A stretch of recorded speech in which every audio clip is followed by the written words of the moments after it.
Kill him.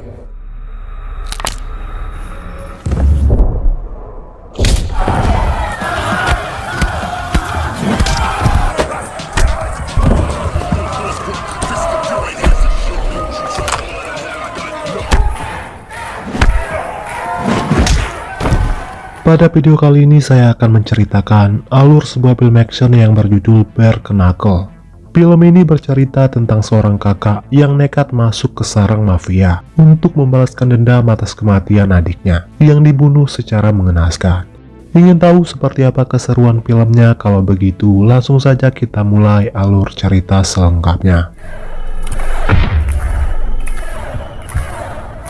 Film dibuka memperlihatkan duel sengit antara dua petarung di atas sebuah arena, diiringi sorakan riuh dari penonton yang mendukung jagoan masing-masing. Petarung bernama Ricky berhasil mengunci pergerakan lawannya.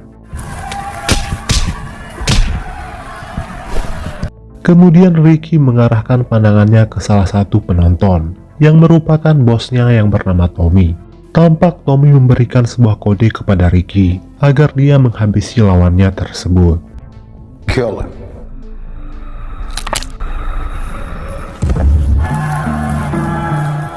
Adegan film kemudian beralih memperlihatkan dua bersaudara yang tengah berlatih bertarung, dan pelatih mereka yang bernama Mike kebetulan adalah ayah Steve. Selama pertarungan berlangsung, terlihat Steve tak bisa mengawal emosinya, seakan ia tidak bisa membedakan antara latihan dengan pertarungan sesungguhnya. Bahkan dengan sombongnya, Steve menantang semua murid untuk bertarung dengannya satu persatu, untuk membuktikan kepada sang ayah bahwa dia adalah satu-satunya petarung terbaik yang ada di padepokan tersebut. Namun tindakannya tersebut malah membuat ayahnya kecewa. Lalu Mike menasihati Steve bahwa menjadi petarung terbaik bukan semata-mata tentang kekuatan fisik saja, tetapi juga tentang penguasaan diri dan juga sportivitas. And so do the boys. Singkat cerita, Steve pun kini beranjak dewasa.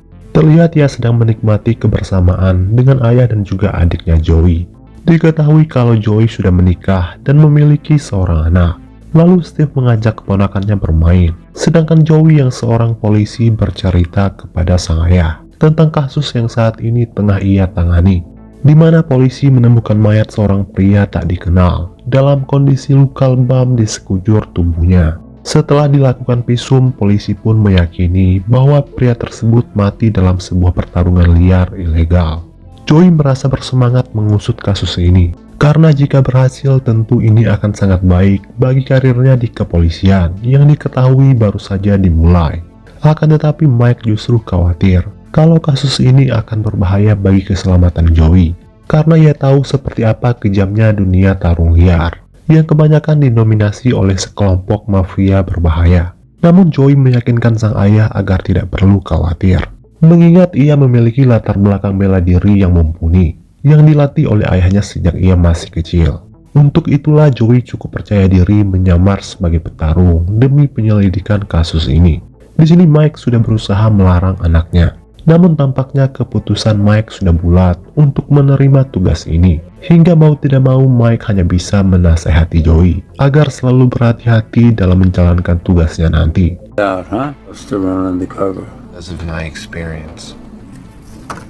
Keesokan harinya Joey pun meeting dengan atasannya terkait misi penyamarannya sebagai petarung jalanan liar.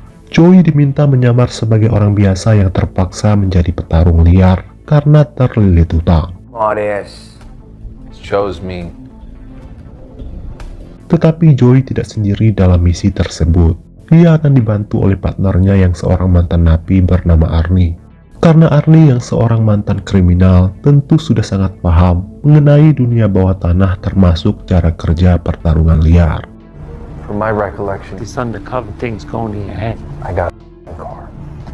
Malam itu mereka berdua menemui seorang pria bernama Vincent yang diketahui punya akses ke dalam dunia tarung liar. Di sini Arnie mengatakan kalau Joey merupakan petarung handal yang saat ini sedang membutuhkan uang. Mendengar itu, Vincent pun mau mendaftarkan Joey ke dalam sebuah pertarungan amatir sebagai permulaan untuk membuktikan ucapan Arnie. Singkat cerita, pertarungan pun dimulai. dan untungnya Joey berhasil mengalahkan lawan pertamanya.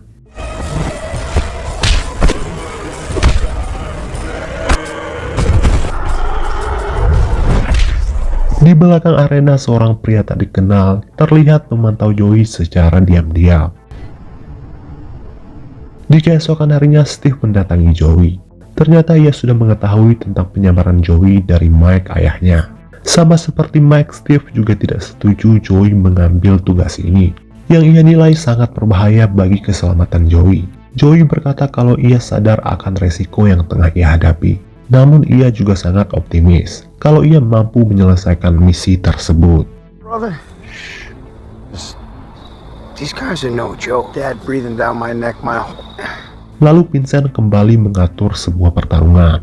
Tetapi kali ini ia meminta Joey agar sengaja kalah pada ronde kedua. Awalnya Joey menolak, akan tetapi Vincent menegaskan kalau semua keputusan ada di tangannya. Artinya jika ingin terus bertarung, maka Joey harus mengikuti semua perintahnya. Joey yang tidak ingin misinya yang sudah sampai sejauh ini menjadi sia-sia, pada akhirnya setuju dengan keputusan Vincent.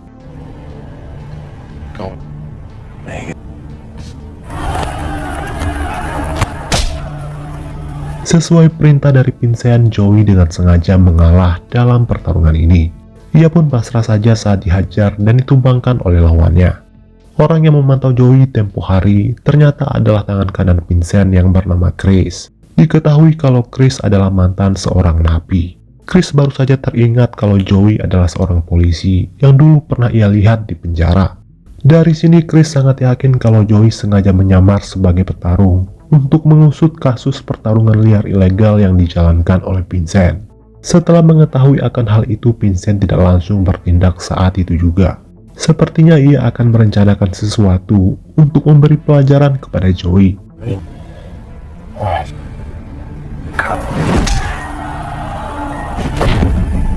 Setelah Joey dihajar hingga babak belur oleh lawannya, Vincent dan Chris langsung membawa Joey ke tempat sepi. Dan inilah yang terjadi.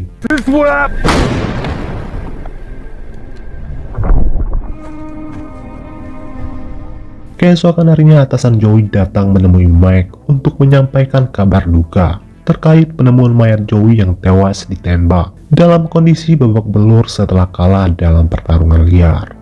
Terungkap fakta bahwa atasan Joey ini adalah Frank, mantan murid Mike yang dulu bermusuhan dengan Steve, termasuk terlibat persaingan untuk menjadi petarung terbaik dalam padepokan Mike. Mendengar berita kematian anaknya jelas membuat Mike sangat terpukul. Begitu juga dengan Steve yang tidak terima adiknya tewas secara mengenaskan.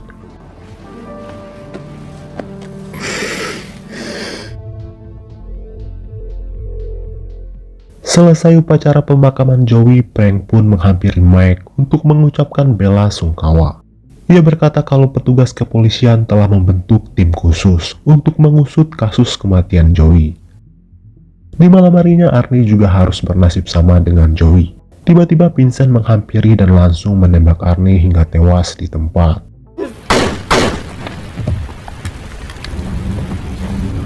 Kembali ke Steve yang berkata kepada ayahnya kalau ia akan balas dendam atas kematian Joey, karena ia menganggap polisi tidak becus dalam mengusut kasus kematian adiknya itu. Mike jelas menolak keras keinginan Steve, karena ia tidak ingin Steve bernasib sama dengan Joey. Namun Joey yang penurut saja tidak bisa dikekang oleh Mike, apalagi Steve yang dikenal sangat keras kepala. Di sini Mike hanya bisa menasehati Steve agar berhati-hati dalam bertindak. Somebody's gotta do. The police handle it. I poke around. Me too dead, son. Singkat cerita, Steve pun langsung memulai misi balas dendamnya. Dimulai dengan sengaja membuat keributan di sebuah bar dengan menghajar sekelompok geng motor yang sedang berkumpul di sana.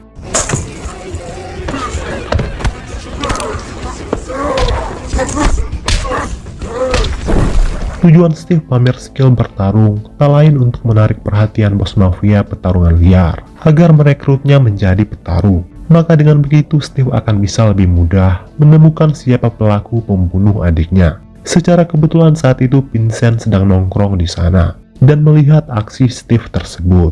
Upaya Steve berhasil. terbukti saat Vincent mendekati dan menawarinya menjadi seorang petarung.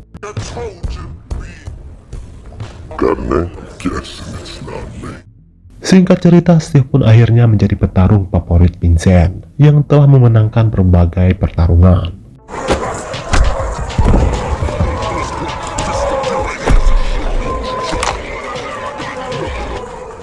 Bahkan Vincent mengenalkan Steve kepada atasannya, seorang bos mafia bernama Santo.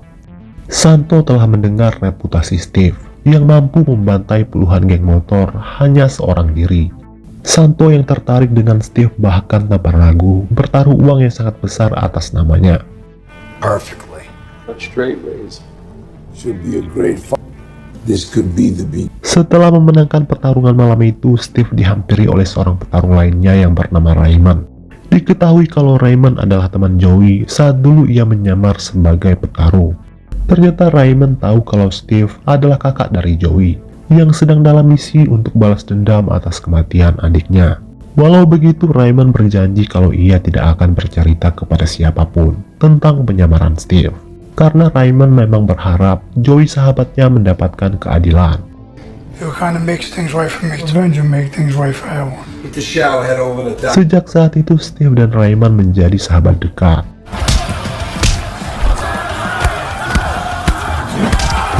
Sementara itu, polisi kembali menemukan mayat korban pertarungan liar. Jelas hal itu membuat Frank semakin kelimpungan, karena semakin hari kasus yang sama semakin meningkat. You're a real killer on the just tell me. Singkat cerita, Frank akhirnya menemukan titik terang dari kasus kematian Joey, di mana Arnie yang waktu itu ditembak oleh Vincent ternyata berhasil selamat dari kematian. Pada akhirnya ia mau membantu polisi dalam mengusut kasus kematian Joey. Setelah mendapat keterangan dari Arnie, Frank dan pasukannya langsung bergerak meringkus Vincent. I don't know about C. And the rest say cannon will be used against you. Vincent akhirnya ditangkap tanpa perlawanan sedikit pun. Ditangkapnya Vincent tentu membuat Santo sangat kesal, karena hal itu akan sangat berdampak pada bisnis pertarungan liarnya. Kaki tangan Santo yang bernama Victor berasumsi kalau penangkapan Vincent mungkin ada hubungannya dengan Steve, sebab kekacauan ini terjadi tak lama setelah Steve bergabung. Station Santo, and I'm telling you, no. Adegan film beralih memperlihatkan Mike yang sangat lega mendengar pelaku pembunuh anaknya telah berhasil diringkus. Itu berarti Steve tidak perlu lagi membahayakan nyawa dengan menyamar sebagai petarung liar. Namun Steve masih belum puas. Ia menganggap masih ada Santo dan cicunguknya yang selama ini berperan besar dalam bisnis pertarungan liar yang telah menyebabkan adiknya itu tewas. And what about Santo? To finish what I stole. Doesn't want him. Frank pun lantas mengajak Steve bicara empat mata dari hati ke hati.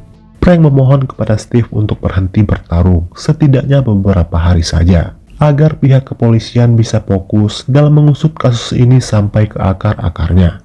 Pada akhirnya Steve mengalah, namun ia berpesan kepada Frank agar polisi tidak melibatkan Raymond dalam penangkapan Santo nanti, karena Raymond adalah orang yang baik. Ternyata pertemuan Frank dan Steve diintai oleh Victor, yang sudah lama curiga dengan gelagat Steve, dan ia segera melapor kepada Santo. Yeah, it's him. Me too. Di keesokan harinya Arnie dibantai oleh Victor, padahal Arnie direncanakan akan menjadi saksi di persidangan melawan Vincent. 2 hari kemudian, Frank mendatangi Steve dan mengabarkan kalau Vincent telah dibebaskan dari penjara. Karena Arnie yang merupakan saksi kunci tidak dapat memberikan kesaksian sebab ia sudah tewas. Bahkan parahnya lagi, kepolisian telah resmi menutup kasus kematian Joey, sehingga Frank tidak bisa berbuat banyak. Mendengar itu, Steve pun kembali ke rencana awalnya. Frank yang sudah muak dengan ketidakadilan ini pada akhirnya mendukung langkah yang diambil oleh Steve. Bahkan Frank mau membantu Steve dalam misi balas dendamnya itu. Can't go in there alone. Make sure you contact me. Thanks. Di sore harinya saat Steve sedang menuju ke mobilnya, tiba-tiba ia diserang oleh Victor hingga tak sadarkan diri. Saat tersadar, Steve sudah berada di suatu tempat dalam keadaan terikat. Tak lama muncullah Santo, di mana ia tak ingin langsung membunuh Steve. tetapi ia memaksa Steve untuk mengikuti pertarungan sampai mati dengan uang taruhan puluhan juta dolar. Tetapi tentu saja Steve menolaknya. Namun ternyata Santo sudah lebih dulu menangkap Mike agar Steve mau menuruti keinginannya. Completely up to you. Demi keselamatan sang ayah, Steve akhirnya setuju untuk bertarung. Lawan Steve adalah Fernando, yang merupakan petarung asal Meksiko. Meskipun sudah kewalahan karena dihajar oleh Victor, Steve tetap mampu mengalahkan lawannya itu.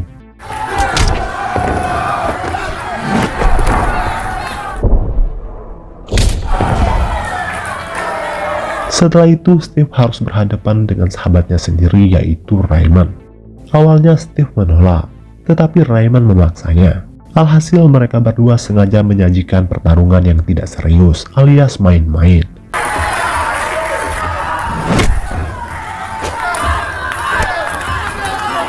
Sampai-sampai membuat Santo kesal dan segera menghentikan pertarungan tersebut. Kemudian Santo menurunkan seorang petarung yang bernama Ricky, petarung sangar yang dijuluki malaikat pencabut nyawa. Terungkap kalau mayat-mayat petarung yang ditemukan oleh polisi, ternyata mereka semua tewas setelah berhadapan dengan Ricky.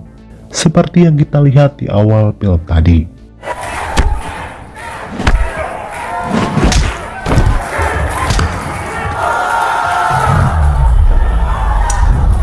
Hingga pada akhirnya Steve pun tumbang. Namun pada detik-detik terakhir, Steve teringat akan pesan ayahnya, bahwa menjadi petarung terbaik bukan hanya tentang kekuatan fisik, tetapi juga tentang penguasaan diri. Hingga pada menit-menit terakhir, Steve berhasil membalikkan keadaan dengan menyasar kekuatan kaki lawannya.